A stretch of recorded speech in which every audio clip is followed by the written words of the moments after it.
বিএনপির জনপ্রিয়তা দেখে জামাত ইসলামী, এনসিপি আরো বিভিন্ন দল উল্টাপাল্টা কথাবার্তা বলতে আছে। এখন তারা তো আর ক্ষমতা যাওয়ার সেই সক্ষমতা তাদের নাই, এই কারণে উল্টাপাল্টা কথা বলতে আছে। বিএনপি জনগণের ভোটে নির্বাচিত হয়ে রাষ্ট্র পরিচালনার দায়িত্ব নিবে।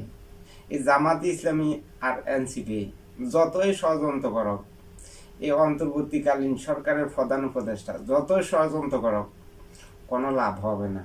কারণ বাংলাদেশের জনগণ ভোট দিব, বিএনপি নির্বাচিত হবে, বিএনপি রাষ্ট্র পরিচালনার দায়িত্ব নেবে।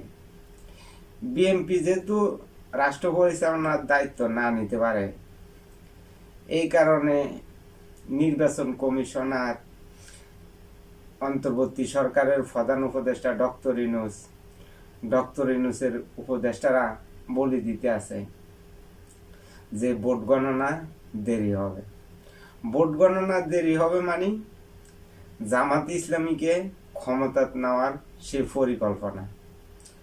ভোট গণনা দেরি মানে জামাত ইসলামীকে ক্ষমতা নেওয়া। কারণ এই অন্তর্বর্তীকালীন সরকারের প্রধান উপদেষ্টা বলে দিতে আছে এনসিপির নেতা কর্মীরা এমপি হবে, মন্ত্রী হবে। তো এখন এই অন্তর্বর্তীকালীন সরকারের প্রধান উপদেষ্টা তো নিরপেক্ষতা হারিয়েছে। অন্তর্বর্তীকালীন সরকার থাকার কথা নিরপেক্ষ, এখন এই অন্তর্বর্তীকালীন সরকারের নিরপেক্ষ ভূমিকা নাই।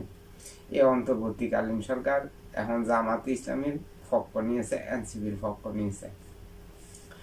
এই অন্তর্বর্তীকালীন সরকার তার নিজের যে নৈতিকতা, এই নৈতিকতায় হারিয়েছে এই অন্তর্বর্তীকালীন সরকার।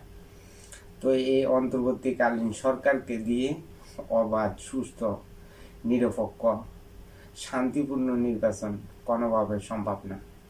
এই অন্তর্বর্তীকালীন সরকারও দুর্নীতিবাজ, এনসিপি, জামাত এটিও দুর্নীতিবাজ। এই সাদাবাজ দুর্নীতিবাজদেরকে দিয়ে কোনোদিন বাংলাদেশে একটা অবাধ, সুস্থ, নিরপেক্ষ নির্বাচন সম্ভব না।